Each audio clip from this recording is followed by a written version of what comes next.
Cantonment MLA Lasya Nanditha ఈ ఉదయం road ప్రమాదంలో దుర్మరణం చెందారు. ఆవిడ పటాన్చెరు ఔటర్ రింగ్ రోడ్డు దగ్గర కారు అదుపు తప్పి రైలింగ్ ను ఢీకొట్టడంతో ఆవిడ అక్కడికక్కడే మృతి చెందారు.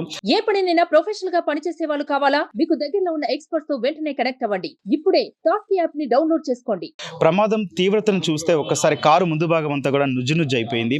అట్లాగే ఎయిర్ బ్యాగ్స్ ఓపెన్ అయినా కూడా లాస్య నందిత చనిపోయింది అని అంటే ప్రమాద తీవ్రత ఎంత స్థాయిలో ఉందో కూడా అర్థం చేసుకోవచ్చు. అయితే డ్రైవర్ అతివేగము అట్లాగే నిర్లక్ష్యపు ర్యాష్ డ్రైవింగే ఆవిడ మృతికి కారణమని కూడా పోలీసులు ప్రాథమికంగా నిర్ధారించిన పరిస్థితి అయితే ఉంది.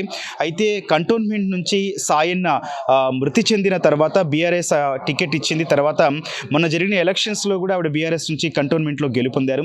ఇంత యువ నాయకురాలు మా అందరికీ అండగా ఉంటుంది, సాయన్న లేని లోటు తీరుస్తుందంటూ కూడా నియోజకవర్గం ప్రజలు కావచ్చు, బీఆర్ఎస్ కార్యకర్తలు కావచ్చు, వీళ్ళందరూ కూడా ఆవిడ మీద అంత నమ్మకంగా ఉన్నారు. కానీ ఈలోపే ఆవిడ ఆకస్మికంగా మృతి చెందడం పట్ల ప్రస్తుతం అయితే ఈ ప్రాంతం అంతా కూడా విషాద ఛాయలు అలుముకున్నాయి. కంటోన్మెంట్లోని ఆవిడ నివాసం మొత్తం కూడా దుఃఖ సంద్రంలో మునిగిపోయిన పరిస్థితి కనిపిస్తుంది. నాయకులందరూ ఆవిడతో గడిపిన చివరి క్షణాలను తలుచుకొని కన్నీటి పర్యంతం అవుతున్న పరిస్థితి. మరోవైపు చూస్తే మొన్నటికి మొన్న వారం రోజుల క్రితమే తండ్రి మొదటి వర్ధంతి కార్యక్రమం జరుపుకున్నారు. అట్లాగే మాజీ మంత్రి కేటీఆర్ కావచ్చు, బీఆర్ఎస్ నాయకులు అందరూ కూడా తరలి వచ్చారు. మంచి భవిష్యత్తు ఉందంటూ కూడా కీర్తించారు. కానీ ఈ లోపలే ఆవిడ ఇట్లా మా అందరి నుంచి దూరం అవ్వడం మేము జీర్ణించుకోలేకపోతున్నాం అంటూ కూడా బీఆర్ఎస్ కార్యకర్తలు, కంటోన్మెంట్ ప్రజలు వాళ్ళందరూ కూడా దుఃఖంలో మునిగిపోయిన పరిస్థితి.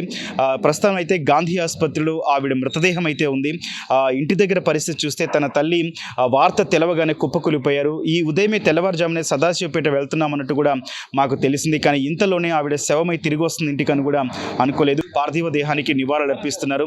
ఇక ప్రస్తుతం ఇంటి దగ్గర పరిస్థితి చూస్తే అయితే ఇక్కడ భారీగా గుమిగూడారి టీఆర్ఎస్ శ్రేణులు, అట్లాగే అభిమానులు, అట్లాగే బీఆర్ఎస్ కార్యకర్తలు అందరూ కూడా పార్టీలకు అతీతంగా కూడా అందరూ కూడా సంఘీభావం తెలిపారు. నిజంగా మొన్నటికి మొన్న అసెంబ్లీలో చూసాము లాస్య నందితని. అందరితో కూడా చాలా చక్కగా ప్రేమగా మాట్లాడింది. చాలా యువ నాయకురాలు, ఇట్లాంటి తెలంగాణ సమాజానికి ఎంతో సేవ చేయాల్సిన నాయకురాలు ఇట్లా అందరినీ విడిచి వెళ్తుంది అనుకోలేదంటూ కూడా పలు పార్టీలకు సంబంధించిన నాయకులు కావచ్చు, సీనియర్ నాయకులు కావచ్చు, వాళ్ళందరూ కూడా ఇప్పటికే నివాళులు అయితే అర్పించిన పరిస్థితి. మరి కాసేపట్లోనే స్వగృహానికి లాస్య నందిత భౌతికాయం అయితే చేరుకుంది. దాని తర్వాత కార్యక్రమాలు ఒక్కొక్కటిగా అయితే జరగబోతున్నాయి.